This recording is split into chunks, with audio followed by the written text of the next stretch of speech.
It's like instead of calling it the Good Samaritan, he calls the Good North Korean. Yeah, I think I grew up in Winnipeg in a youth group, and I really enjoyed that. There was a guy I met, Roger.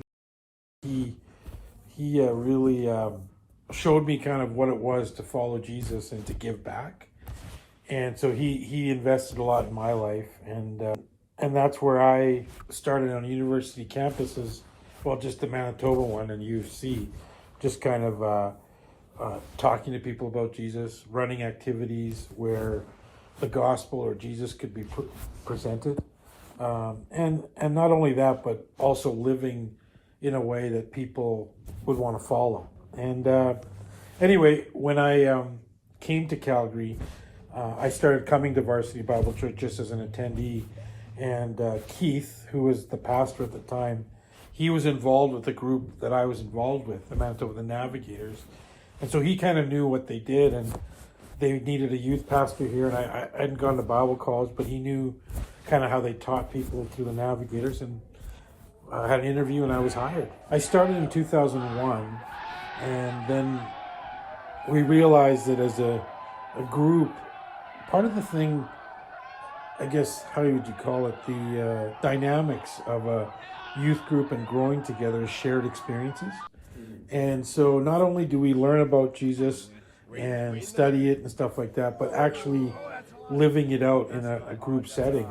And there's something mysterious that happens on trips like those, and encouraging, right? So anyway, one of the parents at the time, their mother and father were the custodians of the camp on Pender Island.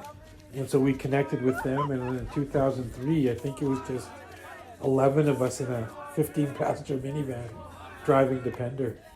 I think there's always, the injuries, right? There was a guy named Colin Baird, and he was always, he had so much energy, always running here and there. Anyway, he ran up kind of like steps, wooden steps.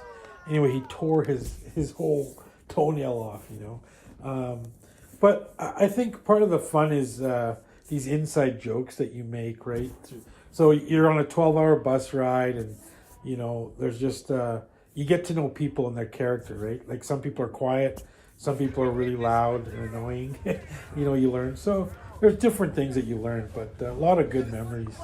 Like, I think there's one thing about knowing your faith, but then what do you do with it, right?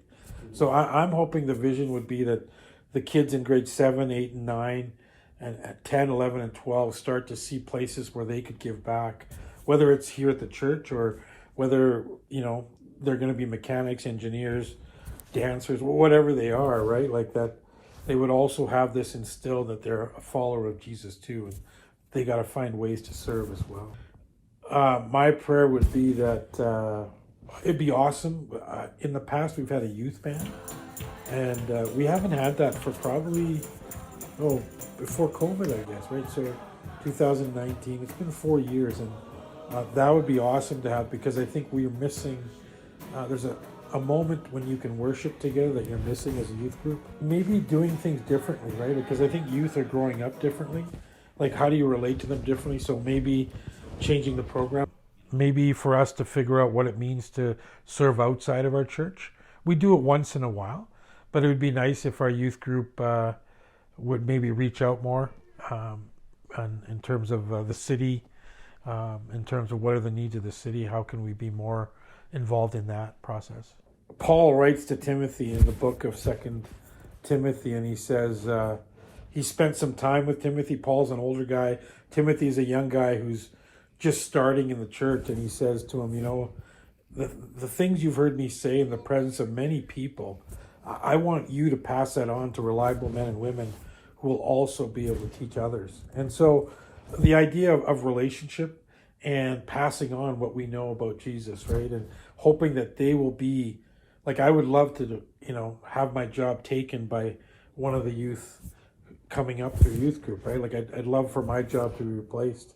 So I think the goal is passing on what I've learned and hoping that they carry on what I've passed on, or what many of the leaders as well. passed on. High five. It's been a good day. Thursday. This trench here because we want to lay down some cement, mix it up. We want to create a pathway from the wash house all the way to that sidewalk. So then this is not there. You don't have to walk on the mud. So we're very thankful for our job guy, Jeff, who's just really good at numbers, drawing things out. And we've got a good work crew who's working really hard today. So start up. We're just getting things going. We need a crew and looking for a grill master just to prep for lunch. But you know, you got to figure out these things ahead of time. So I'm on my way. I really like your shirt there. Oh yeah, it's pretty nice. But right